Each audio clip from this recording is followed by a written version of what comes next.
Okay, so here we are with the hives. I think we're 8 weeks into this season, and my hive seemed to be behind Mr. Anderson's hive for quite a while, and I would have said even up to yesterday. But now they are doing very well. You can tell just by the amount of bees coming and going. They're kind of like, it's kind of like Chicago Airport. They got to wait and circle until they can get in. There's so many bees coming and going. They kind of like have to line up and come in and wait for a traffic controller to tell them it's okay to come. No, just kidding. But I can get really close to them. They're very non-aggressive, so as long as I'm cool, they're cool. And it's kind of fun because you can get right on them. Whoop. Here's an undertaker bee. I don't know if you saw that. If you go that back up a little bit slower, there is a dead bee right there, hidden in the grass. That's the undertaker bees. That's one of the bees' jobs. When they're little, when they're first born, they don't leave the hive. They get assigned different jobs. How? I don't know. No one really understands that. But some of them become workers that take care of the queen. Some of them just start building cells. They come out and get stuff from the bees that go out, and they take it off of them, pollen and so forth, and then they go bring it back. And then as they get older, the older ones forage. I may have told you that. But they're the ones that are going out, like you're seeing now. These are the older bees. Now, most of the bees last 8 to 10 weeks, so a lot of these bees are new. It only takes 4 or 5 days for a queen, 4 days or 3 days for a worker to be born. When the temperature is within 5 degrees, it has to be between 80, I think it's 87 or 86 and 91 degrees, believe it or not, inside the hive. That's when everything gets born. Pretty specific. But in any event, there obviously were a lot born. I'm going to inspect the hive a little bit later. I don't know if it's going to be today because it's 90 degrees. I may not do it because I have to put on a suit because I'm going to be taking it apart to look at all the insides, and that's not going to make them happy. So I know they're going to try to get near me or try to scare me away. So I decided I didn't really want to get stung. So anyway, so I bought a little Tyvek suit, and I'm going to see if that works for me.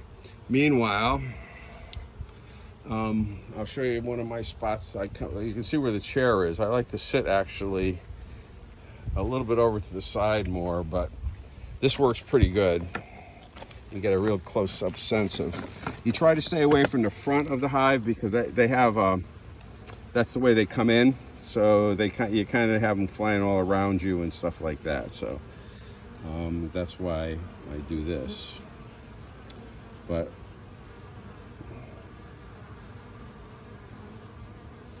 and again, if you have the time and you can watch the different bees and their behaviors. Sometimes you can see them coming in with pollen sacs. Sometimes you can't. It seems to be they're taking a lot of nectar more than pollen, because I do have pollen cakes inside, which is something you can buy that has vitamins and pollen mixed together, and it's kind of just a flat.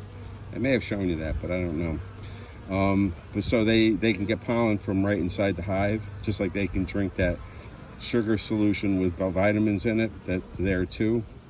So I think they're good, but I think they seem to be getting a lot of nectar right now. We had, of course, rainy weather. The hurricane that you may or may not have heard of, Faye, went west of us, about 30 miles west of us was where they got the most effect, for about 40 miles after that.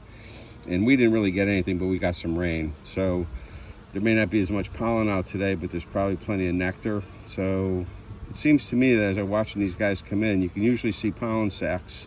I don't see many with pollen sacs on them.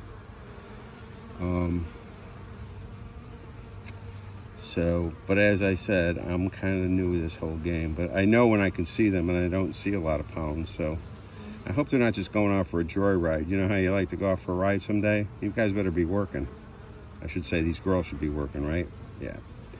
Oh yeah, speaking of which, Ro, if you're watching this video, awesome job catching fish. The girls in this family always seem to do very well. Your mother was a great fisherman. Annie Eek is a great fisherman.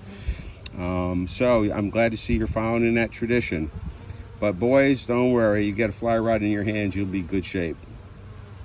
It made me think of when Uncle DJ and Michael and Brian were here in the summer, we would go to Hester's Pond when it didn't have a lot of lily pads, and we would break our fly rods out and see who the first person was to catch 100 sunnies. We did that a few times, besides the bluefish blitzes, which Michael can tell you about. Michael ought to tell you the story about fishing and how you have to be careful with throwing Castmasters. Maybe ask Uncle, if you get this and you're there, ask Uncle Michael about that. Or actually, any one of your uncles will tell you about it, I'm sure. In any event, I digress, as we say now. Okay, that may be enough of that. I just put my lawnmower down here today because I'm cleaning up next to my thing. And the yard looks okay. It's a little bit brown because we were really pretty dry until last week. We finally got some rain and thunderstorms. And as I said last night, we got a little bit of rain. So things were really dry, but things are looking better now. My lawn was actually drying out. And anyway, that's the other back view of the yard. And okay, guys, that's a decent enough baseball field. And off to the left, you can make a football field or a baseball field. But I think I've already shown you that. All right, well, that's it for today. If I do a video later, I'll upload it with us taking a hive apart, which I think will be definitely different for you. All right, love you. Bye.